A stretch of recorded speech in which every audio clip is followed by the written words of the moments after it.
So hello and welcome dear student, कैसे हो आप लोग। आई होप कि सारे मजे में होंगे, सारे हेल्दी होंगे, सारे हैप्पी होंगे। सो स्टार्ट करते हैं हम अपना ये लर्निंग सेशन। क्या सीख रहे थे इस लर्निंग सेशन में हम लोग क्या सीख रहे थे। पिछले वीडियो में थोड़ा बहुत शिकायत आया कि लास्ट के जो है कुछ मिनट में हमारे वॉइस जो है साउंड सुनाई नहीं पड़ रहे हैं। तो आई होप इसमें आपको करेक्ट कर दिया जाएगा। रिकैप कर लेते हैं जो पिछला लेक्चर रहा, उस वही से रिकैप कर लेते हैं। ओके, सो सबसे पहले पिछला लेक्चर में हमने बताया था ज्योमेट्रिकल मीनिंग ऑफ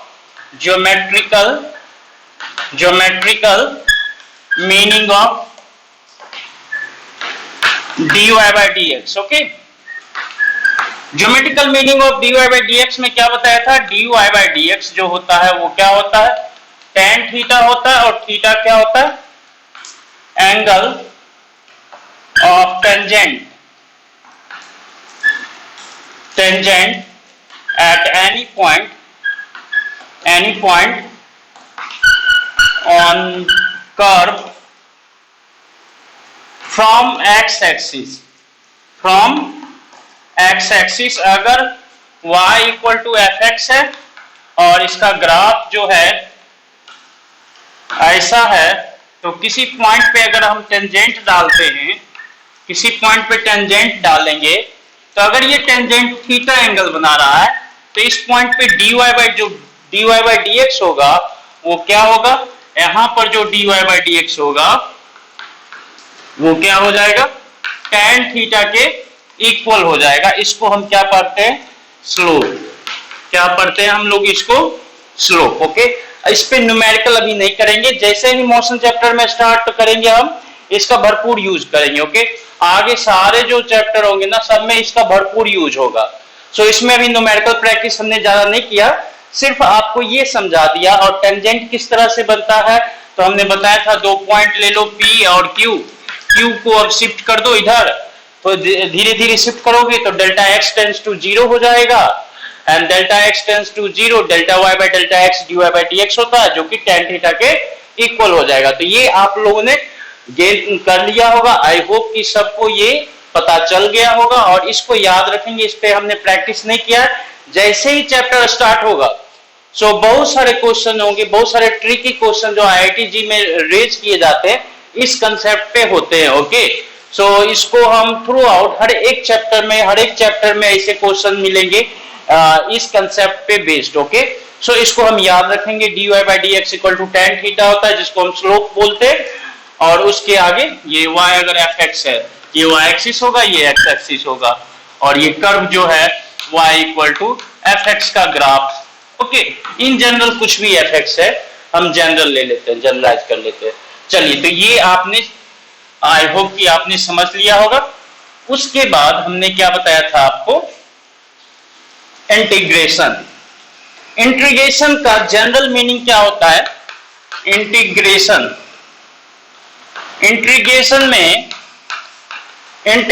में हम लोग क्या बताए थे जनरली, कि बहुत सारा प्रोसेस ऐसा है जिसको इनफाइनाइट टाइम हम करेंगे तो हमें रिजल्ट क्या मिलेगा, फाइनाइट रिजल्ट मिलता है। ओके, सो उस केस में जनरली जो है एरिया काउंट करने में, अगर कोई ग्राफ गिवन है, अगर कोई XY प्लेन में या किसी प्लेन में कोई ग्राफ गिवन है, तो उस ग्राफ के अंदर का जो एरिया होता है, उस ग्राफ के अंदर का जो एरिया होगा x एक्सिस के साथ जो एरिया होगा, उस एरिया को हम लोग क्या बोलते हैं, एरिया जो हम काउंट करेंगे ये क्या होगा, integration of y dx। Area क्या हो जाएगा, integration of y dx, where y क्या होगा, फंक्शन ऑफ x होगा।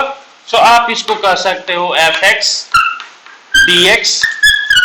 अगर fx पता है तो यहाँ पे पुट कर दोगे और इसको विद इन लिमिट अगर आप इंटीग्रेट करोगे तो इसका एरिया जहां से जहां तक आपको कैलकुलेट करना है, जहां से भी आपको जहां तक जितने भी रेंज तक आपको एरिया कैलकुलेट करना है वो आप कैलकुलेट कर सकते हो। मान लो कि x1 से x इनिशियल से x फाइनल तक ये लिमिट पुट करेंगे। अब ये क्या होता है लिमिट, वो बाद में देखेंगे जब इंटीग्रेशन, डेफिनेट इंटीग्रेशन बताएंगे तब आपको। ओके, इसको कैसे डील करते हैं वहां पे हम सीख लेंगे। चलिए, तो ये बेसिक जो है कंसेप्ट आप समझ गए थे। इंटीग्रेशन मतलब कि जनरली क्या है कि अगर किसी प्रोसेस को हम इनफाइनाइट टाइम करते हैं देन हमें क्या मिलता है, फाइनाइट रिजल्ट मिलता है। और कोई कर्व है और कोई फंक्शन है जिसका ग्राफ गिवन है, तो उस वो ग्राफ जो है एक्स एक्सिस के साथ कितना एरिया बनाएगा उसका कैलकुलेशन हम इस इंटीग्रेशन मेथड से कर सकते हैं।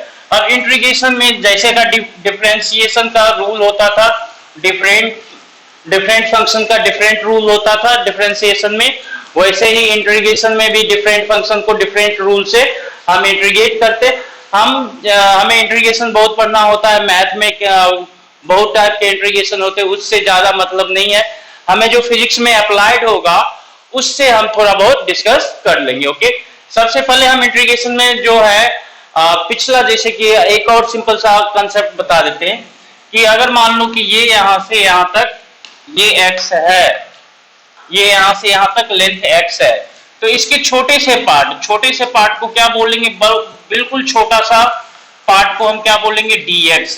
और ऐसे छोटे से पार्ट, सारे छोटे छोटे पार्ट को ऐड करेंगे, तो सारे छोटे छोटे पार्ट को ऐड करेंगे तो क्या मिलेगा, वही x मिल जाएगा। इसके छोटे छोटे पार्ट को, इसको पहले छोटा छोटा पार्ट कर दो, फिर वापस से छोटे छोटे पार्ट को ऐड कर देंगे तो हमें क्या मिलेगा, x ही मिल जाएगा।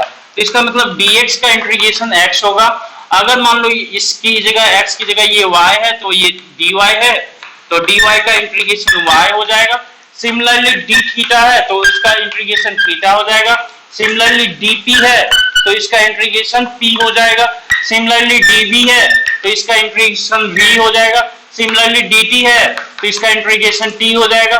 सिमिलरली कुछ भी मान लो कि dA है तो इसका एक्सप्रेशन a हो जाए, इसका इंटीग्रेशन a हो जाएगा। ओके, सो ये बेसिक है। और ये कहां से है, dx इक्वल टू x, इसके लिए एक हमने आपको बताया हुआ था प्रीवियस वीडियो में, जहां पे शायद म्यूट हो गया है आपका साउंड उस वीडियो में। तो सबसे पहला फंडामेंटल जो हम बता रहे थे आपको क्या है कि अगर y अगर fx है तो इसका इंटीग्रेशन जो होगा, अगर इसको डिफरेंशिएट करेंगे तो dy बाई dx, इसको सपोज हम इसका डिफरेंशिएशन को f डैश x बोल देते हैं, तो ये dy क्या हो जाएगा, dy हो जाएगा आपका f dash x dx। dy क्या हो जाएगा, f dash x dx। So again ये क्या हो जाएगा, ये देखो dy का इंटीग्रेशन क्या होगा, y ही होगा। इसका मतलब f dash x dx equal to क्या होगा, integration of f dash x dx क्या होगा, y होगा। या सिमिलरली f डैश x भी कोई अनदर फंक्शन है तो इसका इंटीग्रेशन हम y बोल सकते हैं। सिमिलरली कि जैसे कि मान लो अब हम ट्रिगोनोमेट्रिक फंक्शन में इन कर जाए, अगर मान लो कि y हमारा क्या है, साइन थीटा है, तो dy बाई dx क्या हो जाएगा, dy by dx differentiate dy by d theta करेंगे तो क्या हो जाएगा, साइन थीटा का कॉस थीटा हो जाएगा। ओके, थीटा लिया तो थीटा यहाँ पे डिफरेंशिएट कर रहे हैं थीटा के टर्म में। ओके, सो इस केस में dy को हम क्या लिख सकते हैं, कॉस थीटा d थीटा। सो अब दोनों को अगर हम इंटीग्रेट करेंगे, छोटे छोटे dy को अगर ऐड करेंगे, सम अप करेंगे, इंटीग्रेशन मतलब समेशन करना। ओके, तो ये क्या है, इधर भी इंटीग्रेट करना पड़ेगा, cos theta d theta, cos theta d theta. Okay, so dy का इंटीग्रेशन तो हमें y ही मिलता है, तो इसका मतलब cos थीटा d थीटा जो होता है ये y हो जाएगा। और y क्या है, y है sin थीटा। इसका मतलब क्या हुआ, integration of cos theta d theta y है, तो और y को हम क्या लिख सकते हैं, cos theta d theta equal to y को हम sin थीटा लिख सकते हैं। इसका मतलब integration of cos theta d theta क्या हमें मिलेगा, sin थीटा मिलेगा।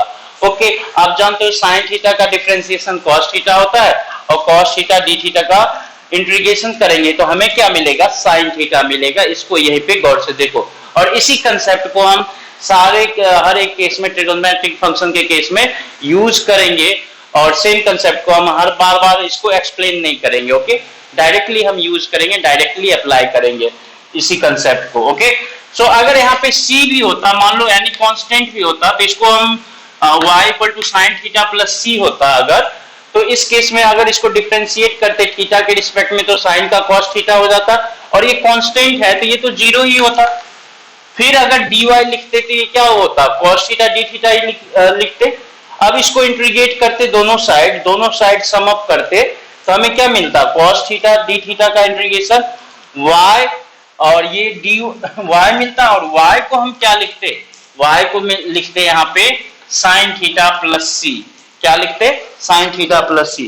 तो अगर जरूरत है तो यहाँ पे c कांस्टेंट ऐड कर सकते हैं, जरूरत नहीं है तो हम नहीं भी ऐड कर सकते। ओके, नहीं भी करते, जनरली ऐड करते हैं और वो कांस्टेंट को भी इवेल्युएट करते हैं। ओके, और नहीं मन है तो आप नहीं करो, अगर जरूरत पड़ रहा है तो करेंगे, सी वहां पे रखेंगे, नहीं जरूरत पड़ रहा है तो सी को हम वहां पे नहीं रखते। ओके, जनरली हायर स्टडी में जाएंगे, इंजीनियरिंग में, ग्रेजुएशन में, तो सी भी यूज करते हैं और सी को इवेल्युएट करते हैं, उसमें कंडीशन पुट करके। बहुत सारा प्रॉब्लम आगे आएगा जिसपे हम देखेंगे कि वहां पे सी ले लेंगे। ओके, सी को काउंट करेंगे, नहीं तो सी को अगर आपने साइड में भी रख दिया तो काम चल जाएगा। ओके, ठीक है जी। सो ये कंसेप्ट आप समझ गए कि अगर साइन थीटा का इंटीग्रेशन डिफरेंशिएशन कॉस थीटा होता है तो कॉस थीटा का इंटीग्रेशन जो हो जाएगा साइन थीटा हो जाएगा। अब सिमिलर कंसेप्ट और भी यूज करेंगे। तो पहले एक बार जो पिछला वीडियो में हमने बताया था, पहला अलजेब्रिक फंक्शन जो था उसका। Okay, algebraic function y equal to F X, और इसको या फिर x is to power n, then different जो है इंटीग्रेशन ऑफ y dx करोगे, या फिर इसको एफ एक्स dx बोलो, या फिर इसको डायरेक्टली x n dx बोलो, तो इसका इंटीग्रेशन हो जाता है x n+1 divided by n+1। हम डेरिवेशन में इन्वॉल्व नहीं करेंगे अपने आप को, क्योंकि वो मैथ में हमें पढ़ना ही है। हम यहाँ पे सिंपली रिजल्ट से रिजल्ट को देखेंगे और रिजल्ट का एप्लीकेशन देखेंगे। Okay, so x and dx जो हो गया, ये हो गया आपका, यहाँ पे c भी ऐड कर देते, और यहाँ पे n शुड बी नॉट, एक कंडीशन आ जाता है, n should be not equal to -1, क्योंकि n अगर -1 हो गया तो डिनोमिनेटर में 0 हो जाएगा। डिनोमिनेटर क्या हो जाएगा, 0। तो ये समथिंग कुछ है ये, और डिवाइडेड बाय 0 कर देंगे तो अनडिफाइंड हो जाएगा। ओके, सो वो अनडिफाइंड हो जाएगा, इसलिए यहां पे एक कंडीशन हम ऐड कर लेते, n should not be equal to -1। अब इस पे बेस्ड बहुत सारे हमने न्यूमेरिकल्स किए थे, अगर पिछला वीडियो देखा होगा तो बहुत सारे बच्चे क्विट कर दिए होंगे कि साउंड ही नहीं आ रहा है, क्या देखना है। अब बहुत सारे बच्चे कर रखे, उन्होंने अपना नोट बना के प्रॉपर हमें भेजा भी है, और उसके बाद होमवर्क जो दिया उसको प्रॉपरली किया भी है। तो जैसे जो भी बच्चे किए हैं उनके लिए शाबाशी है, बहुत बढ़िया। और जो बच्चे नहीं किए हैं तो वापस से इसको जाए और इसको करे। ओके, एक बार फिर से रिकैप कर लेते हैं थोड़ा सा, तो उसको अच्छे से देख लो, उसको अच्छे से समझ लो, और फिर उसको जो होमवर्क दिया जाएगा उसको करना, और पिछला वीडियो में जो 2-4 होमवर्क दिया है उसको भी करना। ओके, लास्ट में है, बिल्कुल लास्ट के 5 मिनट में वो होमवर्क जो है पूरा कर लेना। ओके, ठीक है।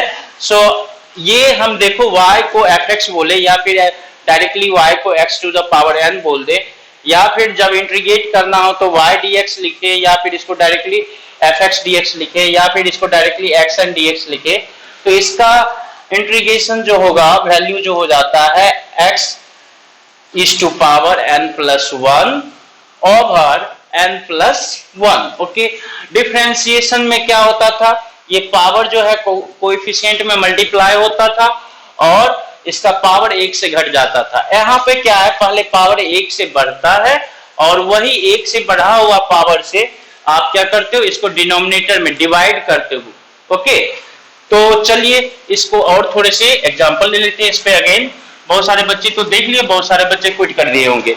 सो ये क्विट करने वाली बात नहीं है बच्चे, ये बिल्कुल बहुत ही इंपॉर्टेंट टॉपिक है, क्योंकि शुरू में ही फर्स्ट चैप्टर से ही स्टार्ट हो जाएगा।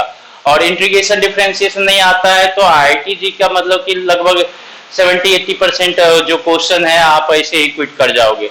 ओके, सो 12th में मैथ में थोड़ा लेट से पढ़ते हैं इंटीग्रेशन डिफरेंशिएशन, इसलिए हम यहाँ पे थोड़ा पहले पढ़ा देते हैं कि आपको मैथ में भी हेल्प हो। अदर सब्जेक्ट फिजिकल केमिस्ट्री में केमिकल काइनेटिक्स पढ़ेंगे, वहां पर भी आपको जरूरत पड़ता है रेट काउंट करने के लिए। Okay, so integration differentiation must है सो डिफरेंशिएशन तो बहुत सारे बच्चे, लगभग सारे बच्चों ने अच्छा किया है, बहुत अच्छा परफॉर्म किया है, और उतने हम उम्मीद करते हैं कि उतने ही अच्छे, उतने ही इंथुसियाज्म से, उतने ही उत्साह से ये इंटीग्रेशन भी सीख लेंगे। ओके, तो अगर y x n है, या फिर हम डायरेक्ट लिखते हैं integration of x n dx, तो ये हो जाता है x is to power n plus 1 over n plus 1 plus c, where n should not be equal to minus 1। Okay, so example अब इस पे बेस लेंगे, जैसे कि x ले लें और n का पावर 3 ले लें, n का वैल्यू 3 ले ले, तो यहाँ पर n का वैल्यू 3 है, तो इसका इंटीग्रेशन क्या होगा, n plus 1 that is 3 plus 1 divided by 3 plus 1 plus c। Okay, so ये c अगर आप चाहते हो तो लिखो, नहीं चाहते हो तो छोड़ सकते हैं। ओके, तो भी सही रहेगा। तो ये हो गया आपका, ये क्या हो गया, x का power 3 plus 1 4 divided by 4 plus c हो गया।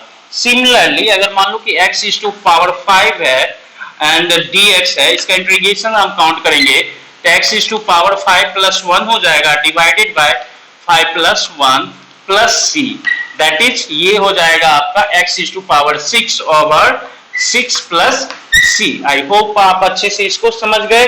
सिमिलरली अगर x इज टू 7 करें, x इज टू 7 dx, तो ये हो जाएगा आपका x is to power 7 plus 1 divided by 7 plus 1 plus c, that is x is to power 8 over 8 plus c।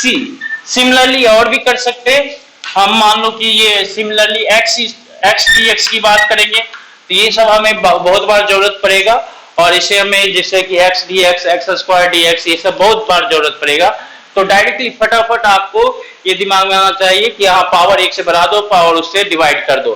तो इसका पावर ये क्या है, x का पावर 1 है, तो 1 plus 1 divided by 1 plus 1 plus c, that is x squared by 2 plus c। Okay, similarly अगर मान लो कि ये x स्क्वायर dx है, तो इसको आप क्या लिखेंगे, x is to power 2 plus 1 divided by 2 plus 1 plus c, that is x is to 3 divided by 3 plus c।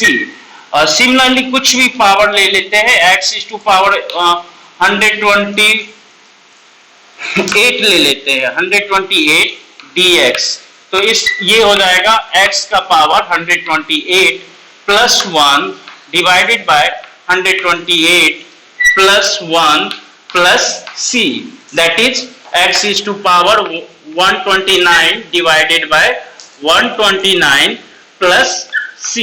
I hope आपको यहाँ तक समझ में आ गया कि इस फॉर्मेट में अगर होगा कोई फंक्शन, देन उसका इंटीग्रेशन कैसे करना है। सबसे ज्यादा जो यूज होने वाला है फिजिक्स में, यही वाला यूज होने वाला है। ओके, अगर पावर माइनस भी रहता है तो उससे फर्क नहीं पड़ता है, अगर पावर माइनस भी रहता है तो उससे क्या है, फर्क नहीं पड़ता है। ओके, सो यहाँ पर देख लो, यहाँ पे पावर अगर मान लो कि x का पावर -1, ओके, और x का पावर -1 को देखो तो क्या करेंगे, x का पावर, सॉरी ये x -1 हो गया तो फिर दिक्कत हो गया भाई, उसका तो वो log x होता है, उसका हम बाद में करेंगे।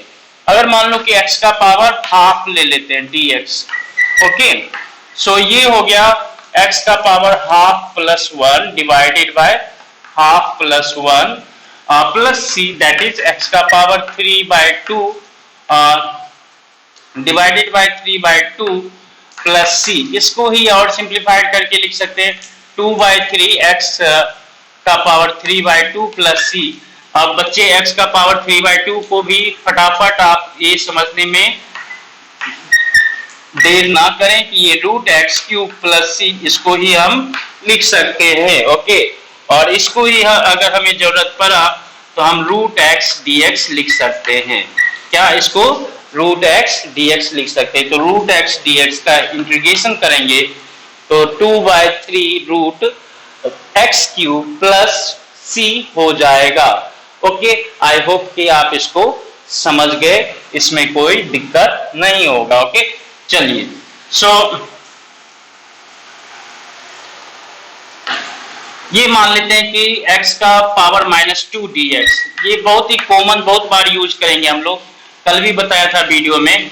ये dx बाय एक्स स्क्वायर हो गया, इसको ही हम देखो 1 बाय एक्स स्क्वायर लिख सकते हैं ना, x का पावर -2 को 1 बाय एक्स स्क्वायर, उसको हम dx बाय एक्स स्क्वायर लिख सकते हैं, इसको अच्छे से देख लो। ओके, सो इसको लिखेंगे तो इसका जो होगा, दोनों सेम ही इंटीग्रेशन है, तो ये हो जाएगा -2 + 1 divided by -2 + 1 that is +c।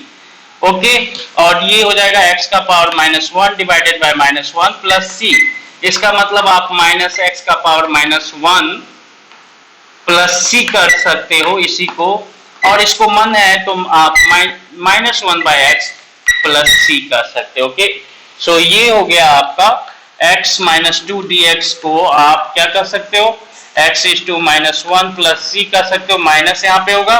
और अगर ऐसा फॉर्मेट में है तो सबसे आसान इसको ये फॉर्मेट में याद रखेंगे, dx बाय एक्स स्क्वायर का इंटीग्रेशन -1 बाय x होता है। इसका हम बहुत बार एप्लीकेशन करेंगे, इलेक्ट्रिक पोटेंशियल कैलकुलेट करते टाइम, इलेक्ट्रिक फील्ड कैलकुलेट करते टाइम, ग्रेविटेशनल पोटेंशियल कैलकुलेट करते time, okay, potential energy calculate करते टाइम बहुत बार हम इसको यूज करेंगे। ओके, सो ये याद रखेंगे इसको। ऐसा कोई भी इंटीग्रेशन है, आई होप कि आप लोग आसानी से कर सकते हो। कोई भी ले लेते हैं पावर, ठीक है, x का पावर -5/2 dx, या फिर इसको लिखना है तो हम ऐसा भी लिख सकते हैं dx बाय x का पावर 5/2, या फिर हम इसको ऐसा भी लिख सकते हैं dx बाय √x का पावर 5। ओके, तो आई होप ये तीनों देखो सेम ही है, ये तीनों सेम है और ये तीनों सेम है, और इसका इंटीग्रेशन करेंगे तो x का पावर -5/2, n का वैल्यू n+1 होता है, डिवाइडेड बाय n+1 कर दो, +c कर दो, ये हो गया आपका x का पावर -3/2, नीचे भी -3/2 +c हो जाएगा। इसका मन है तो -2/3 x का पावर -3/2 +c कर सकते हो। इसको ही मन है तो आप ऐसे भी लिख सकते हो 1/x का पावर 3/2 +c लिख सकते हो। इसको ही मन है तो आप ऐसे भी लिख सकते हो क्या, -2/3 और x 1/x 3/2 है तो आप √x³ लिख सकते हो, +c लिख सकते हो। ओके, सो इसमें ही देखो आप ऐसे ही छोड़ सकते हो, यहाँ पर भी छोड़ सकते हो, यहाँ पर भी छोड़ सकते हो, ऐसे भी लाके छोड़ सकते हो, आप ऐसे भी लिख सकते हो, आप ऐसे भी लिख सकते हो। ओके, तो डिपेंडिंग अपॉन ऑप्शन क्या है उसके अकॉर्डिंग आपको करना है। ओके, चलिए ठीक है, तो आई होप कि आपने ये वाला फॉर्मेट जो है xn का पावर xn dx का integration x is to power n+1 over n+1 +c ये सीख गए। और एक ले लें तो चलो ठीक है जी, x का पावर माइनस हम कर लेते हैं dx बाय x का, ये भी तो कर ही लिया 3/2 dx बाय x का पावर 3/2। ओके, सो आप इसको ऐसा भी लिख सकते हो dx बाय √x³, ऐसा भी लिख सकते हो, कोई दिक्कत नहीं है। ओके, सो इसका देखेंगे तो क्या हो जाएगा, यहाँ पे पावर देखो n का वैल्यू क्या है, n का वैल्यू इसमें n का वैल्यू ऐसा फॉर्मेट में ले आओ x एंड dx के फॉर्मेट में, तो -3/2 dx हो गया, n का वैल्यू -3/2 हो गया, तो ये हो गया इसका इंटीग्रेशन x का पावर -3/2 +1 डिवाइडेड बाय -3/2 +1 +c।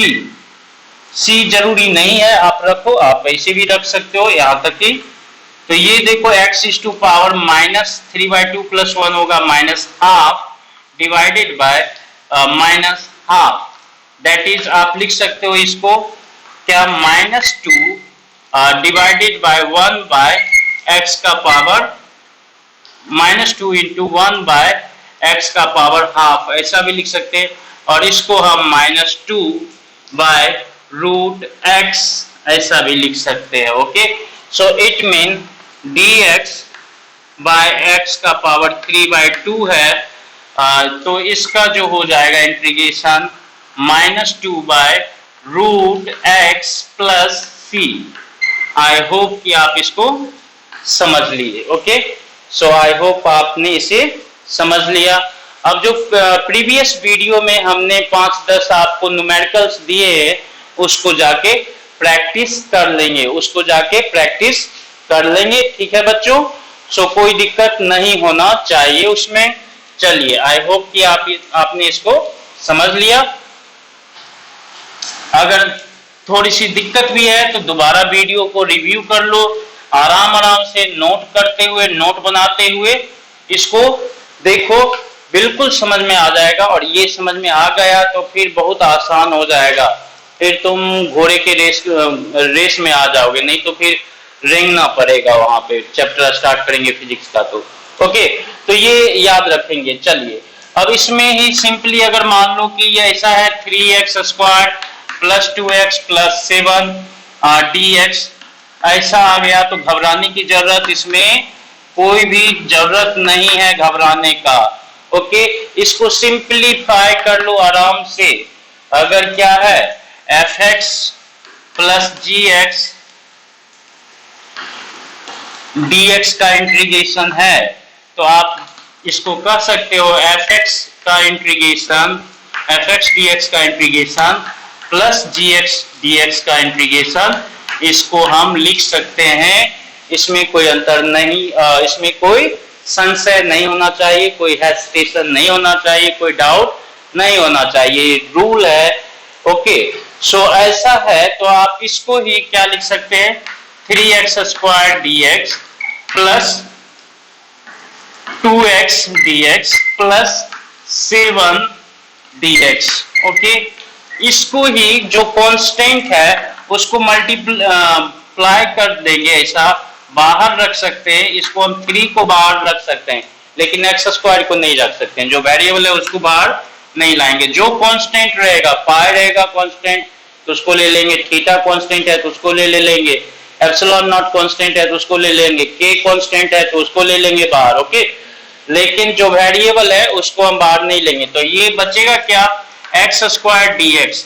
अब x² dx का इंटीग्रेशन तो अभी आपको बताया गया x³/3, और ये जो है इससे 2 हम बाहर ले सकते हैं, इसको x dx समझो इसको, और इससे 7 बाहर ले सकते हैं, ये dx हो गया। ओके, सो इस रूल पे बेस्ड है ये वाला एक्सपेंशन करके आसानी से आप उसको कर सकते हो। तो चलो, तो ये जो हो जाएगा 3 और x² का x³/3, 2x है तो ये हो जाएगा x²/2, और ये 7 है तो ये हो जाएगा x। बहुत सारे बच्चों को लग रहा है सर पिछला क्लास ही रिपीट कर रहे हैं, ये क्या है, तो बच्चे यहीं तक है पिछला क्लास, अब इससे थोड़ा सा आगे बढ़ेंगे। ओके, सो वीडियो को प्रोसीड करेंगे बराबर से, बिल्कुल ना क्विट करें वीडियो को। तो इस तरह के क्वेश्चन को आसानी से आप कर सकते हो। और ये देखो 3 क्या हुआ, एक दूसरे का मर्डर कर दिया तो बचा x³, 2 एक दूसरे का मर्डर कर दिया तो बचा x², और ये 7x बच गया। ओके, सो इसका इंटीग्रेशन जो है, इसका इंटीग्रेशन, इसका वैल्यू जो होगा x³ plus x² plus 7x, और अगर मन है तो एक c कांस्टेंट, एनी कांस्टेंट को आप ऐड कर सकते हैं, नहीं तो वहां तक भी रखेंगे तो काम चल जाएगा 7x तक भी। ओके, सो आई होप कि ये समझ गए बच्चे। इस तरह के जो क्वेश्चन होंगे उसको अच्छे से करेंगे, x एंड dx का फॉर्मूला का एप्लीकेशन करेंगे। चलिए, बहुत बढ़िया, बहुत सुंदर, बहुत अच्छी। ओके, नाउ हम बात करेंगे, आगे प्रोसीड करेंगे। अगर मान लो कि n का वैल्यू क्या होता, 1 हो जाता, if -1, if n equal to -1, इसका मतलब क्या है, integration of x is to -1 time dx। Okay, इसको हम सिंपली ऐसा भी तो लिख सकते हैं dx/x। अब ये बताओ 1/x जो था किसका डिफरेंशिएशन होता है, 1/x किसका डिफरेंशिएशन होता है, 1/x डिफरेंशिएशन होता है log x का या ln x का। किसका, ln x और इसके साथ c ऐड कर दो, या फिर इसको ही बोलो log x to base e plus c। Okay, तो याद रखेंगे बच्चे dx बाय x क्या हो जाएगा, ln x हो जाएगा। सिमिलरली अगर ये फॉर्मेट है dt बाय p, तो यहाँ पे ln p हो जाएगा plus c, dr by dr by r है, तो ये क्या हो जाएगा ln r हो जाएगा, याद रखेंगे। और dv बाय v है, तो ये क्या हो जाएगा ln v हो जाएगा बच्चे, इसको याद रखोगे, समझ गए। c ऐड कर सकते हैं, मन है तो इंडिफिनिट में रहता है c, डिफिनिट में c नहीं होता है। ओके, डिफिनिट इंटीग्रेशन की चर्चा बाद में करेंगे। डिफिनिट इंटीग्रेशन में लिमिट होगा और कुछ भी नहीं। चलिए, तो आई होप कि ये समझ गए बच्चे। नाउ हम बात करेंगे, ये याद रखेंगे, dx बाय x का इंटीग्रेशन क्या होता है, ln x plus c। Okay, similar fashion में dp बाय p है तो ln p प्लस c हो जाएगा, dr बाय r है तो ln r प्लस c हो जाएगा, dv बाय v है तो ln v प्लस c हो जाएगा। ऐसे ही और भी वेरिएबल्स हो सकते हैं। ओके,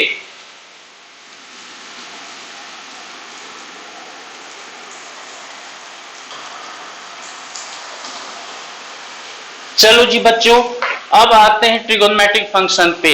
याद रखेंगे ये बेसिक फॉर्मूला, क्या sin x dx है तो इसका जो हो जाएगा minus cos x dx। sin x किसका डिफरेंशिएशन होता था, cos x का माइनस sin x होता है, cos x का डिफरेंशिएशन माइनस sin x होता है। तो यहाँ पे sin x है, तो अगर माइनस sin x होता तो सीधा cos x हो जाता, लेकिन यहाँ पे प्लस sin x है, इसका मतलब minus cos x plus c हो जाएगा। इसके साथ बच्चे याद रखेंगे cos x, यहाँ पे x की जगह थीटा भी हो सकता है, cos थीटा d थीटा भी हो सकता है। यहाँ पे x हमने रखा वेरिएबल, तो हर जगह x ही यूज कर सकते हैं। वेरिएबल का सिंबल चेंज हो सकता है, x हो, थीटा हो, t हो, p हो, v हो, रो हो, म्यू हो, f हो, व्हाटएवर भी। ओके, सो हम यहाँ पे वेरिएबल के लिए सिंबल यूज कर रहे हैं x। सो ये हो गया cos x dx। cos x याद करो किसका डिफरेंशिएशन होता है, तो sin x का डिफरेंशिएशन cos x होता है, तो cos x का इंटीग्रेशन जो हो जाएगा sin x, और c एक ऐड कर देते हैं।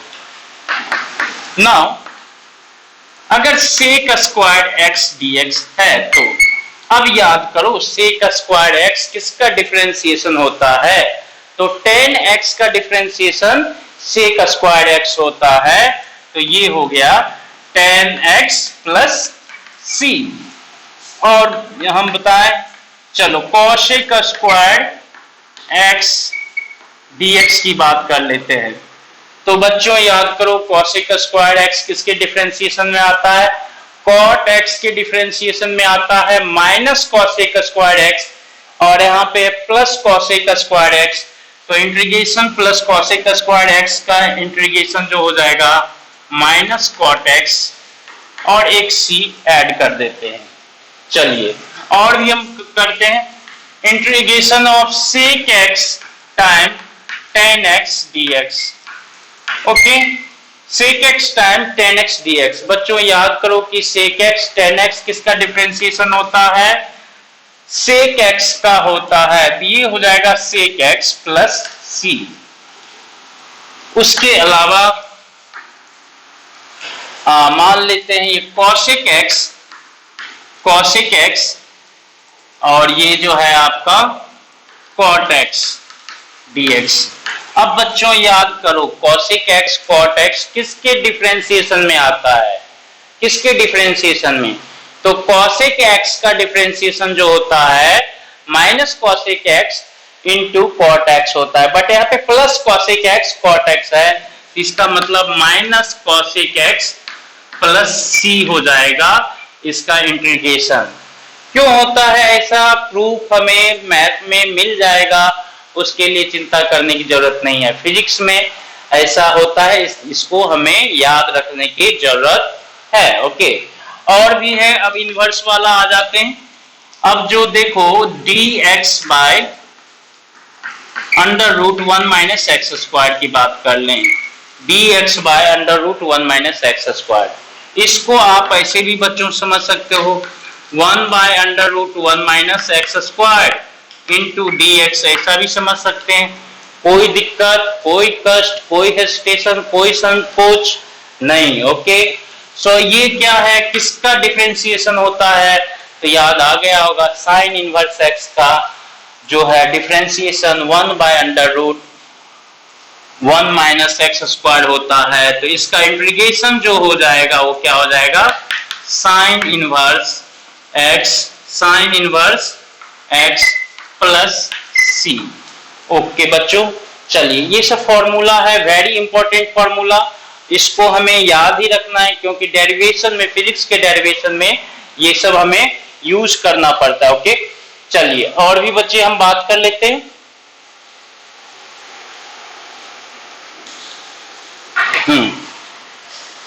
तो बच्चों इसमें देखो यहाँ पे अगर dx by 1 plus x square, ये भी इंपॉर्टेंट इंटीग्रेशन होता है, फिजिक्स में बहुत बार अप्लाई होता है। तो इसको हम ऐसा भी समझ सकते हैं 1 by 1 plus x square time dx। Okay, अब बच्चों याद करो कि 1 बाय 1 प्लस एक्स स्क्वायर किसका डिफरेंशिएशन होता है, कहोगे सर tan इनवर्स x का, तो इसका इंटीग्रेशन क्या होगा, tan इनवर्स x ही हो जाएगा। ओके, चलिए आपको ये याद हो जाएगा, बहुत बढ़िया, बहुत सुंदर। तो dx by 1 plus x square का इंटीग्रेशन होता है tan inverse x plus c, and dx by under root 1 minus x square का इंटीग्रेशन होता है sine inverse x plus c। और उसके अलावा तो याद ही रखेंगे, इसमें कंफ्यूजन होता है, बहुत सारे बच्चे बार बार कंफ्यूज होते हैं, साइन x dx का बोले तो कहेगा cos x, याद रखेंगे माइनस cos x। ओके, और फिर अगर इंटीग्रेशन सही बता दिया तो फिर डिफरेंशिएशन गलत बता देगा, cos x का डिफरेंशिएशन पूछेंगे तो कहेगा sin x, याद रखेंगे minus sine x. Sine x का differentiation plus cos x, sine x का differentiation plus cos x, and cos x का integration plus sine x. Okay, plus sine x, वो याद रखेंगे। उसमें कंफ्यूज करते हैं बच्चे, शुरू में बहुत कंफ्यूज करते हैं, 2-3 महीने तक कंफ्यूज करते रहते हैं। तो याद रखोगे अगर डिफरेंशिएशन हो रहा है, साइन एक्स का डिफरेंशिएशन हो रहा है x के रिस्पेक्ट में तो cos x होता है, एंड cos x का डिफरेंशिएशन हो रहा है x के रिस्पेक्ट में तो ये होता है minus sine x। Okay, similarly इसको एक बार नोट कर लो। और इसके अलावा जस्ट इसके उल्टा हो जाता है कि अगर integration of cos x dx है तो ये हो जाता है plus sine x, and integration of sine x dx है तो ये हो जाता है minus of cos x, minus of cos x। Okay, so ये याद रखेंगे, इसमें बहुत सारे बच्चे कंफ्यूज कर जाते हैं। ओके, सो हमें कंफ्यूज नहीं करना है। ओके, बहुत बढ़िया, बहुत सुंदर। चलिए नाउ यहां तक हो गया। नाउ हम थोड़ा बहुत बात कर लेते हैं एक्सपोनेंशियल फंक्शन का, एक्सपोनेंशियल फंक्शन का। ओके,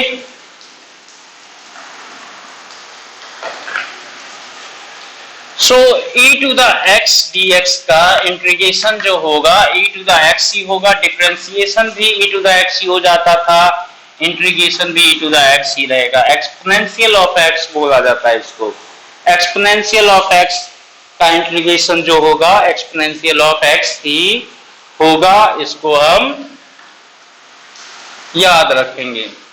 और भी चीजें हैं जैसे कि मान लो ये है आपका dx by x square plus a square, dx by x square plus a square, इसका जो है इंटीग्रेशन क्या होगा, तो आपको पता है ये क्या होगा, dx अगर हम बात करें dx by x square plus a square है तो इसका इंटीग्रेशन क्या होगा, अगर ए स्क्वायर की जगह 1 होता तो आप सीधा तो सर tan इनवर्स x, अगर इसकी जगह पे 1 होगा 1 प्लस एक्स स्क्वायर होगा तो आप कहोगे कि इसको आप ऐसा भी समझो D x bye a square plus x square, ऐसा भी समझो।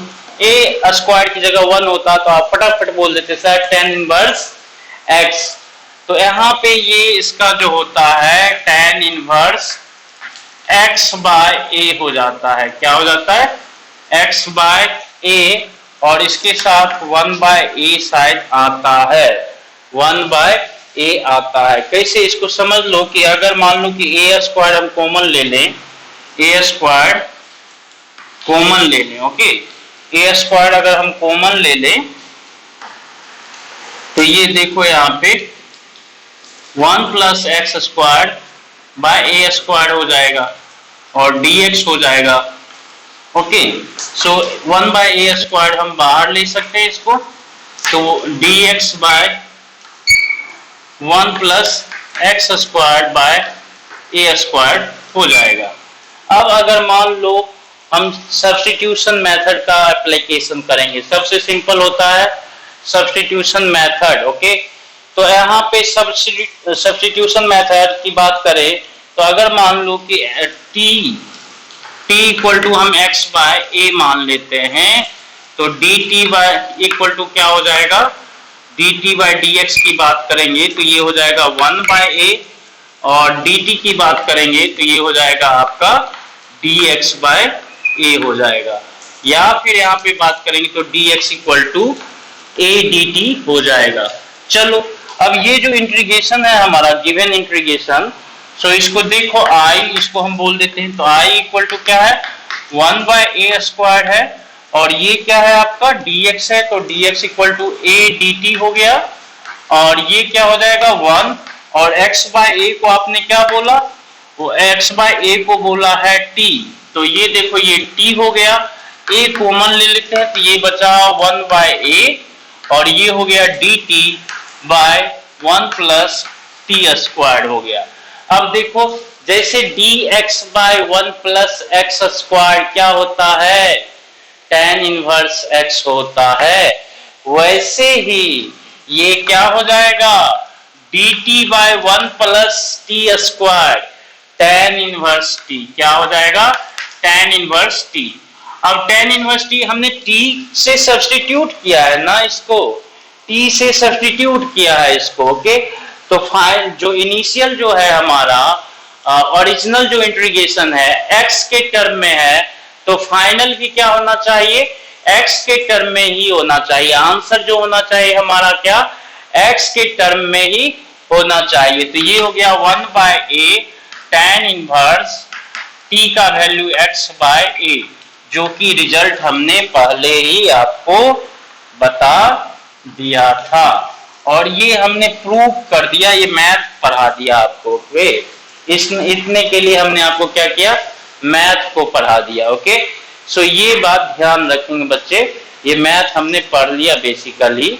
सो मैथ पढ़ना नहीं है, इंटीग्रेशन बाय सब्स्टिट्यूशन मेथड हम अप्लाई करते हैं, बहुत बार अप्लाई करेंगे इंटीग्रेशन बाय सब्स्टिट्यूशन मेथड। उसमें क्या होता है कि अगर कोई हमें जो है x के टर्म में थोड़ा सा कम्प्लेक्स लग रहा है और उसको दूसरे वेरिएबल के टर्म में सुटेबल कोई वेरिएबल अपने मुताबिक जो सूट करे, जिसके उसको सिंप्लीफाई कर दे गिवन इंटीग्रेशन को, और वो फॉर्मूला के फॉर्म में ले आए।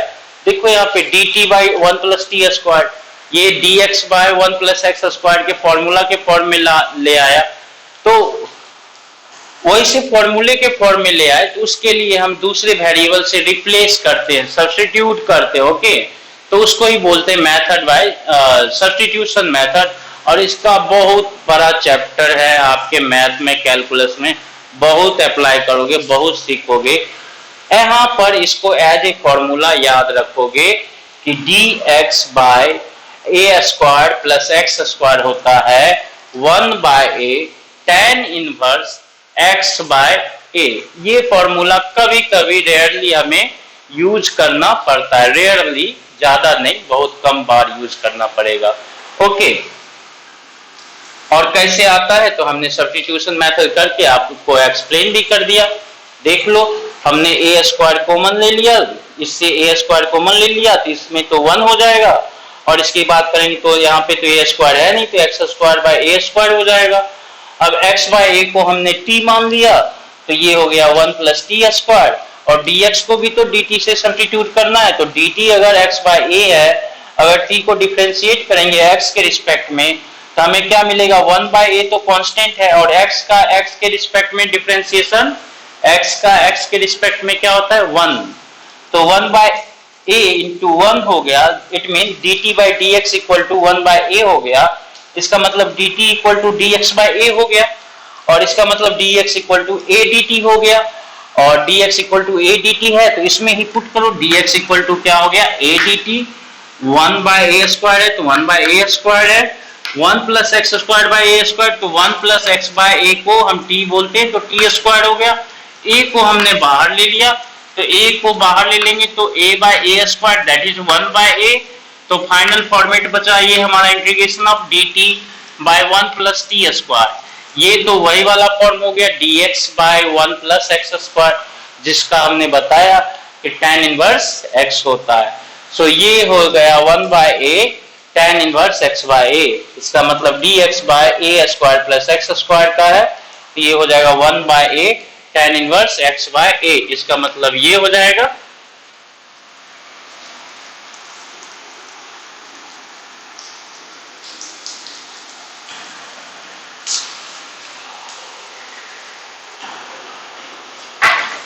इसका मतलब ये हुआ कि अगर मान लो कि एग्जाम्पल में आपको क्या है dx by 25 plus x square है, तो आप इसको क्या लिख सकते हो dx बाय 5 का square plus x square, that is ये हो जाएगा 1 by 5 tan inverse x by 5 plus c।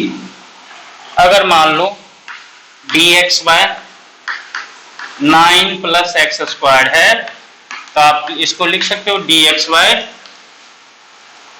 3 square plus x square, इसको आप लिख सकते हो 1 by 3 tan inverse x by 5 plus c। अगर मान लो कि यहाँ पे a स्क्वायर की जगह परफेक्ट स्क्वायर नहीं है, सपोज कि dx by 5 plus x square है, ओके, तो आप इसको ही क्या लिख सकते हो dx बाय 5 को क्या हम लिख सकते हैं, देखो यहाँ पे गौर से, 5 को √5 का स्क्वायर प्लस एक्स स्क्वायर लिख सकते हैं, कोई दिक्कत नहीं है, 5 को √5 का स्क्वायर लिख सकते हैं, यहाँ पे a का वैल्यू √5 हो जाएगा, तो ये हो जाएगा 1 by √5 tan inverse x by √5, कोई दिक्कत कोई कष्ट नहीं। और भी देखो, अगर आपका dx by integration of dx by 3 plus x square है, तो ये हो जाएगा आपका dx बाय √3 का स्क्वायर प्लस एक्स स्क्वायर, ये हो जाएगा आपका ये हो जाएगा आपका क्या 1 बाय √3, a की जगह क्या है a स्क्वायर की जगह कहेंगे तो √3 का स्क्वायर है, 3 करने का मतलब √3 का स्क्वायर, तो a की जगह है √3, तो 1 by a tan inverse x by a मतलब x बाय √3। आई होप कि बच्चे ये आप समझ गए, ओके, इस तरह के इंटीग्रेशन आप कर लेंगे, ओके। सो हम इसको मिटाते हैं, अब आगे बढ़ते हैं, कुछ और अच्छे इंटीग्रेशन को हम सीखते हैं।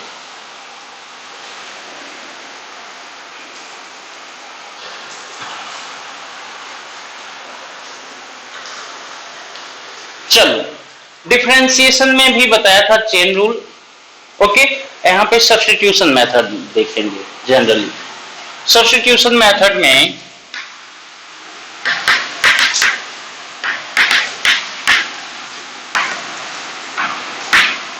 अब आपको बच्चे जिसे पता है cos x dx क्या हो जाता है sin x है, तो अगर मान लो कि cos 5x प्लस 4 है dx, इसका वैल्यू क्या होगा cos 5x प्लस 4, इसका वैल्यू क्या होगा बच्चों बताओ। तो हम सब्स्टिट्यूशन मेथड का एप्लीकेशन कर सकते हैं। Suppose t equal to 5x plus 4, तो dt बाई dx जो हो जाएगा, dt बाई dx क्या हो जाएगा, 5 हो जाएगा। 5 इंटू एक का स्टेप और लिख देते हैं, dx by dx plus d4 by dx, तो ये हो गया 5 dx बाई dx हो गया 1 x का x के रिस्पेक्ट में, और ये कांस्टेंट है तो उसका 0, तो ये हो गया आपका 5। dt बाई dx का वैल्यू हो गया आपका 5। इसका मतलब ये हुआ बच्चे कि dx को लिखेंगे तो dt बाई dx है 5, dt बाई dx है आपका 5, तो ये dx को इधर ले गए, 5 को इधर ले आए, तो ये क्या हो जाएगा, dt बाई 5 हो सकता है। चलो बच्चे बहुत बढ़िया। सो गिवन ये इंटीग्रेशन है, इसको हम मान ले कि i बोल देते हैं, तो i जो है हमारा, i इक्वल टू क्या है, cos 5x प्लस 4 dx, इसको हम क्या लिख सकते हैं, i को cos 5x प्लस 4 को t बोल देते हैं, और dx को dt बाई 5 बोल देते हैं। ओके, सो i क्या हो जाएगा, देखो 1/5 बाहर ले लेते हैं, तो ये हो गया आपका cos t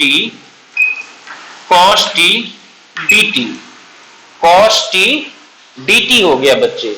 इसका मतलब क्या हुआ, cos t dt का तो आपको पता है, cos x dx का sin x होता है, cos x dx का sin x होता है, तो cos t dt का क्या होगा बच्चे बताओ, 1/5 टाइम sin t हो जाएगा, बोलो हाँ या ना, 1/5 टाइम sin t हो जाएगा, और एक c ऐड करना है तो कर देते, ठीक है। सो इसका मतलब इंटीग्रेशन का जो वैल्यू हो गया 1/5, और इनिशियली हमें क्या है, x के फंक्शन के x के टर्म में गिवन है, x वेरिएबल के टर्म में, तो आंसर भी हमें किस में लिखना होगा, लास्ट में x के टर्म में ही लिखना पड़ेगा, तो साइन को अगेन t को सब्स्टिट्यूट कर सकते हैं, 5x plus 4 equal to t लिखा, तो t को हम 5x प्लस 4 लिख ही सकते हैं, तो इसको 5x प्लस 4 लिख देते हैं प्लस c, तो ये आ जाएगा आंसर बच्चे, ये वाला आ जाएगा आपका आंसर। अब देखो इसी मेथड, हमने मेथड बता दिया आपको, मेथड बता दिया, इसको ही जनरलाइज कर लेते हैं फॉर्मूला में, इसको जनरलाइज कर लेते हैं हम लोग फॉर्मूला में, और उसका हम एप्लीकेशन करेंगे। चलिए, सो ये आपको बता दिया बच्चे, इसको पॉज करके इसको नोट कर लो, इसको रिव्यू कर लो, अगर कोई कंफ्यूजन है तो एक बार शुरू से जाओ, रिव्यू करो, और फिर उसको रिचेक करो, और फिर अच्छा रहेगा, फिर समझ में आ जाएगा। चलिए, बहुत सारे बच्चे समझ गए होंगे, तो अब देखो सिंपली हम क्या करें, 5 की जगह जनरलाइज कर लेते हैं, 5 की जगह हम a मान लेते हैं, जनरल वैल्यू a, x 4 की जगह b मान लेते हैं, और dx है, तो ये क्या होगा, cos x dx का इंटीग्रेशन sin x होता है, तो cos ax प्लस b का, थीटा के x के प्लेस पे ax प्लस b है, तो इंटीग्रेशन में भी ax प्लस b आएगा, बट यहाँ पर x का जो कोफिशिएंट है उससे डिवाइड कर देंगे, यहाँ पे देखो x का जो कोफिशिएंट है उससे क्या हुआ, डिवाइड हो गया ना, तो वही डिवाइड कर देंगे, इसको जनरलाइज कर लेते हैं, प्लस c। इंटीग्रेशन में हमने क्या किया था, सॉरी डिफरेंशिएशन में, वहां पे x का जो कोफिशिएंट होता था मल्टीप्लाई होता था, वहां पे x का जो कोफिशिएंट था वो मल्टीप्लाई होता था, बट यहाँ पर x का जो कोफिशिएंट है वो डिवाइड करेगा, ओके, डिवीजन डिनोमिनेटर में आएगा। सो इसको याद रखेंगे, इसको हमने जनरलाइज कर दिया। अब जनरलाइज कर लिया तो बहुत सारे इंटीग्रेशन को हम इतने प्रोसेस में नहीं जाएंगे, क्योंकि हमें मैथ तो पढ़ना नहीं है, हमें डायरेक्ट जो है इंटीग्रेशन आना चाहिए कि ऐसा है तो इसका इंटीग्रेशन ऐसा होगा, ओके। हमें प्रोसेस से करके दिखाना, प्रूव करना, वहां पे फिजिक्स में इंटीग्रेशन को प्रूव करने की जरूरत नहीं है, ओके। सो यहाँ पर देखो, जैसे कि cos ax plus b equal to हो गया ax प्लस बी dx, एक का sine ax plus b by a हो जाता है, तो cos मान लो कि minus 3x plus b dx है। सो इसका इंटीग्रेशन करेंगे तो साइन माइनस 3x प्लस, यहाँ पे b की जगह 2 रखो, 2 divided by minus 3 plus c हो जाएगा, कोई दिक्कत नहीं। मान लो कि cos माइनस 5/2x प्लस 7/8 है dx, ओके, इस तरह से। तो cos थीटा का sin थीटा होता है, तो sin थीटा के प्लेस पे माइनस 5/2 x प्लस 7/8 होता है, और x का जो कोफिशिएंट है, x का कोफिशिएंट माइनस 5/2 से डिवाइड कर दो, ये हो गया minus 2/5 sine minus 5/2x plus 7/8 plus c। Okay, I hope आपको समझ में आ गया होगा बच्चे। चलिए और भी ले लेते हैं एग्जांपल, और भी ले लेते हैं। cos को हटा के अब sin ले लेते हैं। cos को हटा के हम sin ले लेते हैं, sin 7x प्लस 11 dx। तो sin का क्या होता है, माइनस कॉस होता है, साइन x का क्या होता है, माइनस कॉस। तो साइन x ही समझो, इसका माइनस कॉस होगा, और x की जगह पे 7x प्लस 11 होगा, और जो x का कोएफिशिएंट है 7, उससे डिवाइड कर देंगे, और एक यानी कांस्टेंट मन है तो ऐड कर देंगे। ओके, और भी देखते हैं। साइन माइनस 3x और माइनस x प्लस 7 है, ओके, dx। तो साइन x का माइनस कॉस x होता है, तो माइनस कॉस x हो जाएगा। तो माइनस कॉस x की जगह पे क्या है, माइनस x प्लस 7 है, तो माइनस x प्लस 7 लिखो x की जगह पे, और x का जो कोएफिशिएंट है -1 है, उससे डिवाइड कर दो, ये c हो जाएगा। ये हो जाएगा आपका cos minus x plus 7 plus c। देखो बच्चों अच्छे से, साइन का माइनस कॉस, तो साइन का माइनस कॉस मैंने लिखा, और x का जो कोएफिशिएंट है उससे डिवाइड करना है, तो x का कोएफिशिएंट जो है -1, उससे हमने डिवाइड कर दिया। चलो और भी ले लेते हैं बच्चे एग्जांपल।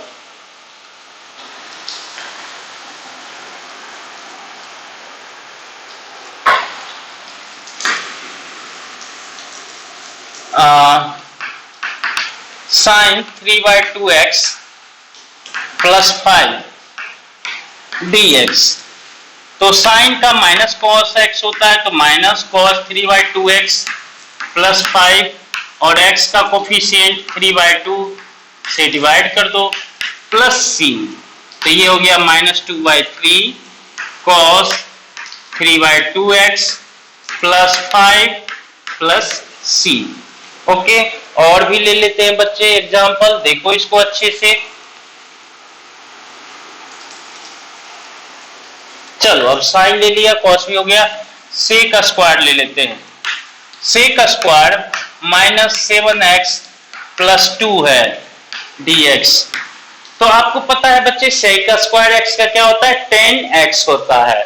सेक स्क्वायर x का क्या होता है, 10x होता है। तो 10 आप लिखेंगे -7x प्लस 2, ये हो गया 10x, और x का जो कोफिशिएंट है -7, इससे डिवाइड कर दोगे, और प्लस c। ओके बच्चे, और भी ले लेते हैं example.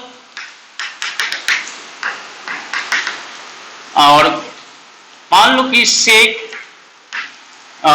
5x minus 6 10 5x minus 6 है, और dx है। अब बच्चे बताओ, सेक x 10x का क्या होता है, सेक x होता है ना, सेक x 10x का फॉर्मूला रिव्यू करके चेक करो, अगर आपने नोटबुक पे नोट किया हुआ तो उसको देखो। सेक x 10x का इंटीग्रेशन सेक x होता है। तो यहाँ पर सेक 5x माइनस 6 और 10 5x माइनस 6 है, तो यहाँ पे इसका क्या हो जाएगा इंटीग्रेशन, तो सेक x 10x का सेक x होता है, तो सेक x ही लिखो, x की जगह पे लेकिन 5x माइनस 6 लिखना पड़ेगा, और जो x का कोएफिशिएंट है 5 उससे डिवाइड करना पड़ेगा एंड प्लस c करना पड़ेगा। मन है तो प्लस c करो, नहीं तो रहने दो। ठीक है बच्चे, और भी एग्जांपल ले लेते हैं। जनरल क्या था? जनरल ये था हमारा कि अगर sine ax plus b dx है तो इसका integration minus cos ax plus b divided by a plus c होगा। एंड अगर ऐसा कुछ है cos ax plus b dx तो इसका integration sin ax plus b dx होगा, ओके, डिवाइडेड बाय a होगा। इसको भी जनरलाइज कर सकते हैं हम इस तरह से, क्या कि अगर f डैश x dx का इंटीग्रेशन fx होता है देन क्या होगा? f dash ax plus b dx का इंटीग्रेशन जो होगा f ax b divided by a plus c। ये जनरल फॉर्मूला है, ये जनरल फॉर्मूला उसी पे बेस्ड है सारा जो अभी हमने किया। ओके, चलिए और एक दो ले लेते हैं, आपको कोई दिक्कत नहीं होगा। ट्रिगोनोमेट्रिक फंक्शन के लिए ये यूज करेंगे बेसिकली। तो अब देख लो कि मान लो कि cos 5x है, 5x dx। आप इसको ऐसा भी समझो, यहाँ पे cos ax प्लस b ही समझो dx 5x है, तो यहाँ पे b क्या हो गया? 0 हो गया और a क्या हो गया? 5 हो गया। तो ये जो हो जाएगा cos 5x dx हो गया। ठीक है जी। अब cos x का तो sin x होता है, तो cos 5x का sin 5x होगा और x का कोएफिशिएंट 5 है तो उससे डिवाइड कर देंगे। sin 5x plus sin 5x divided by 5 plus c। I hope आपको समझ में आ गया होगा। अगर देखो ये सिंपली इसका तो sin ax plus b divided by a होता था, बट अगर cos 5x है इसका मतलब a का वैल्यू 5 है और b का वैल्यू 0 है, तो ऐसा ही समझेंगे इसको, sin ax प्लस b ही है 5xb, तो ये यहाँ पे जस्ट ax समझो इसको, तो डिवाइडेड बाय a कर दो, बात खत्म हो गई। Okay, similarly cos 8x dx होगा तो क्या हो जाएगा? sin 8x divided by 8 plus c। cos 2x dx हो जाएगा तो क्या हो जाएगा? sin 2x divided by 2 plus c। cos 4x dx हो जाएगा तो क्या हो जाएगा? sin 4x by 4 plus c। cos minus 7x है, cos माइनस 7x है dx, तो ये क्या हो जाएगा? ये हो जाएगा बच्चे, ये सब सारे एग्जाम्पल है, एग्जाम्पल है, एग्जाम्पल है, एग्जाम्पल है, ये भी एग्जाम्पल है। cos ax प्लस b का sin ax प्लस b, तो sin ax की जगह माइनस 7 है तो माइनस 7x, b की जगह यहाँ पे 0 है, डिवाइडेड बाय a करना होता है तो माइनस 7 से डिवाइड कर देंगे प्लस c। इसका मतलब minus 1/7 times sign of minus 7x plus c। I hope आपको दिख रहा होगा। और भी कर ले, और भी कर लेते, चलो। जैसे साइन 5x होगा तो 5x dx, साइन x का माइनस cos x होता है तो sin 5x का माइनस cos 5x, और x का कोएफिशिएंट 5 उससे डिवाइड कर दो c। sin 2x dx की बात करेंगे तो minus cos 2x divided by x का coefficient 2 plus c। sin 7x dx है तो इसका हो जाएगा minus cos 7x divided by coefficient of x 7 plus c। मान लो साइन 11x/7 है dx ऐसा, तो ये हो जाएगा sin x का माइनस cos x होता है, तो यहाँ पे 11x/7 है, तो यहाँ पर भी 11x/7 हो जाएगा और डिवाइडेड बाय 11/7 कर दो plus c। Okay, I hope आपको समझ में आ गया बच्चे, ये आई होप आपको समझ में आ गया होगा ये। इसका मतलब और भी देख लेते हैं, जैसे sec 3x dx sec square 3x dx है, तो sec स्क्वायर x का tan स्क्वायर x होता है, तो यहाँ पे x की जगह 3x है तो 3x, और x का कोफिशिएंट 3 है तो 3 डिवाइड कर दो, कर लो।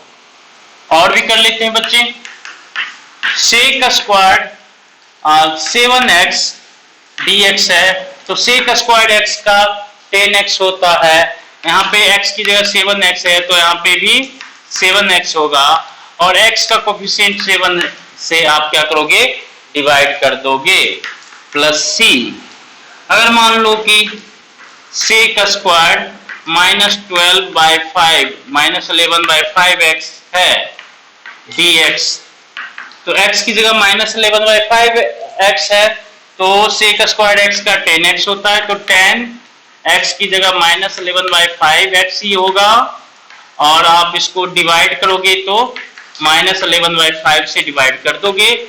ये फाइनली ऐसा भी लिख सकते हो इसको, मन है तो -5/11 10 -11/5x प्लस c कर सकते हो। ओके, सो आई होप आप इसको समझ गए बच्चे। चलिए, तो लगता है कि आपने इस तरह के क्वेश्चन देख लिए, कर लिए होंगे। चलिए, तो ये एग्जांपल ले लेते हैं, कुछ करने के लिए आपके लिए दे देते हैं आपको। sec square -x/2 plus 3 dx, sin x sin -x plus 3 dx, cos 7x plus 20 dx, cos -x/11 plus 13 dx,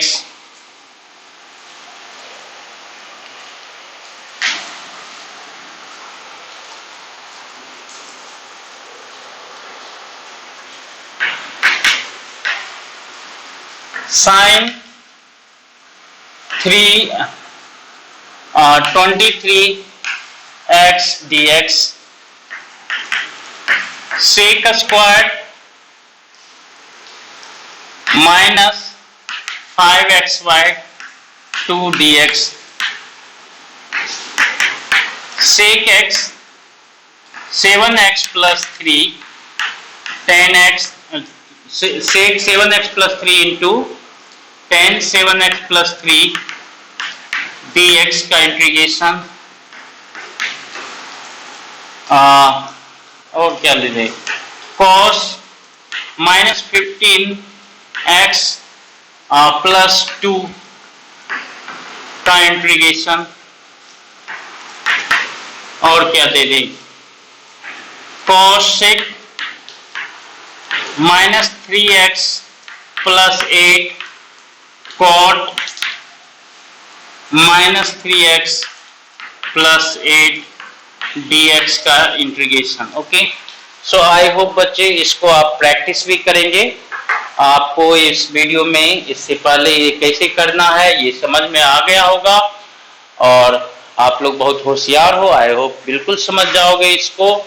और कोई दिक्कत हो तो बिल्कुल आप हमसे कंसर्न करोगे, विदाउट हेसिटेशन, बिना शर्माए, बिना घबराए, बिना डरे, बिल्कुल हमसे डाउट करोगे। आप सभी प्यारे प्यारे बच्चों को थैंक यू। फिर मिलते हैं नेक्स्ट वीडियो के थ्रू। तब तक के लिए हैप्पी रहिए, हेल्दी रहिए, स्वस्थ रहिए, मस्त रहिए, हंसते रहिए, मुस्कुराते रहिए। अब बदमाशी मत कीजिए। बहुत लोग पिटा रहे हैं आजकल, हमको न्यूज मिलता है, कोई चप्पल से पिटाया है, कोई छड़ी से पिटाया है, कोई डंडे से पिटाया है। कोई जूता भी खाया है, ऐसा है। ओके, तो बदमाशी कम कीजिए आप लोग और पढ़ाई कीजिए जम के, और जब पढ़ने बैठिए तो कंसंट्रेशन के साथ पढ़िए। ओके, अगर खेलते हैं तो ठीक है, खेलते टाइम पढ़ाई का नहीं सोचना, और जब पढ़ते हैं तो कुछ भी नहीं सोचना, सिर्फ पढ़ाई का कंटेंट सोचना है। अगर फिजिक्स पढ़ रहे, फिजिक्स में भी मैथमेटिकल एप्लीकेशन पढ़ रहे हैं तो सिर्फ मैथमेटिकल एप्लीकेशन के बारे में सोचना है, ना ही फिजिक्स के किसी और चैप्टर, ना ही फिजिक्स के किसी और क्वेश्चन, ना ही दूसरे सब्जेक्ट, ना ही कोई मूवी, ना ही कोई क्रिकेट, ना ही कोई मम्मी का डांट, ना ही कोई पापा के जूते, ये सब नहीं सोचना है। ओके, तो जब पढ़ाई कर रहे हो, जिस टॉपिक की पढ़ाई कर रहे हो उस टॉपिक को फुल कंसंट्रेशन के साथ सीखो, और उसके अलावा आपको टाइम मिलता है तो एंजॉय करो, खेलो। मूवी देखना है तो सिर्फ मूवी देखो अच्छे से, डॉक्यूमेंट्री देखना है तो डॉक्यूमेंट्री देखो अच्छे से। तो जो भी काम करो कंसंट्रेशन के साथ। ओके, सबका टाइम बांट दो, जरूरी नहीं है कि हाँ 24 घंटे पढ़ते रहें। ओके, थोड़ा सा एक्स्ट्रा करिकुलर एक्टिविटी जरूरी है, बहुत जरूरी होता है, आप दूसरी चीजों का भी नॉलेज रखें, लेकिन पढ़ाई करें तो उस टाइम सिर्फ पढ़ाई करें, सिर्फ और सिर्फ पढ़ाई के को करें, उसके सोचे भी नहीं। बहुत सारे बच्चे होते हैं किताब खोल देते हैं और फिर सोचते रहते हैं पढ़ाई करना है, बहुत पढ़ाई करना है। कितना पढ़ना है, इसमें ही 400 पेज है भाई, इसमें 400 पेज में लगता है 4000 क्वेश्चन है, अरे बाप रे। ऐसा ऐसा 3 बुक तो फिजिक्स में ही है, अरे बाप रे। उसके बाद तो 2 बुक तो केमिस्ट्री में होगा, अरे बाप रे। 7 बुक मैथ में हो जाएगा, अरे बाप रे। ऐसा ऐसा सोचते रहते हैं। ओके, तो ये सब भी नहीं सोचना है। आप दिन में बैठोगे, जो आपको होमवर्क दिया जाता है, जो क्लास में एग्जीक्यूट हुआ किया जाता है, उसको अच्छे से ग्रैस्प करने की कोशिश करो। अब by the time 3 book 13 book क्या, आप दिन में 10 बुक पढ़ सकते हो। बड़े बड़े लोग जो होते हैं, जैसे B.R. अम्बेडकर साहब थे, या अभी भी जो पॉलिसी मेकर होते हैं, जो रिसर्चर होते हैं, वो दिन में 10 बुक भी पढ़ सकते हैं। जो बहुत बहुत शौकिया लोग होता है, अगर उसको अखबार या उसके इंटरेस्ट का न्यूज पेपर दे दो तो 10 अखबार वो पढ़ लेता है फटाफट 2 घंटे में। तो बस बात है इंटरेस्ट की। ओके, तो इंटरेस्ट अगर जगाओगे तो अपने आप 13 बुक 3 बुक 2 बुक से घबराना नहीं है। ओके, आपको लिए एक बार बस टाइम लगेगा, उसके बाद दोबारा तो वही बुक आप पूरे के पूरे बुक को आप 3 घंटे 4 घंटे में पढ़ सकते हो। ओके, तो ये नहीं कि हमें रटना है और ये करना है, चीजें समझ के रखते जाओ, समझते जाओ, टाइम से समझते जाओ। जैसा क्लास एग्जीक्यूट होता है उसके अकॉर्डिंग उसको ही रखें, उसके टाइम के साथ साथ, सर के टाइम के साथ साथ चले। ओके, ना ज्यादा दूर का ये भी नहीं सोचना कि अरे हमको ये नहीं आता है, हमको ये नहीं आता है, अरे हम ये भूल गए, वो भूल गए। ओके, वो भी चीज नहीं होनी चाहिए। जो करंट में चल रहा है, जो बोला जा रहा है जितना क्लास में, उसको पूरा पूरा ग्रैस्प करने की कोशिश करो, और जितना काम करने के लिए दिया जाता है उसको पूरा पूरा कर लो और टेंशन फ्री हो जाओ। ओके, फिर दूसरा टाइम बचता है तो दूसरा काम बिल्कुल करो। जिसको गाना बजाना है जिसको गाना गाना है गाना गाओ, जिसको डांस करना है डांस करो, जिसको खेलना है खेल लो 2 घंटे। ओके, चलिए फिर मिलते हैं आपसे नेक्स्ट वीडियो के थ्रू, और तब तक के लिए थैंक यू। फिर मिलते हैं आपसे, तब तक हैप्पी रहिए, हेल्दी रहिए, स्वस्थ रहिए, मस्त रहिए। Thank you.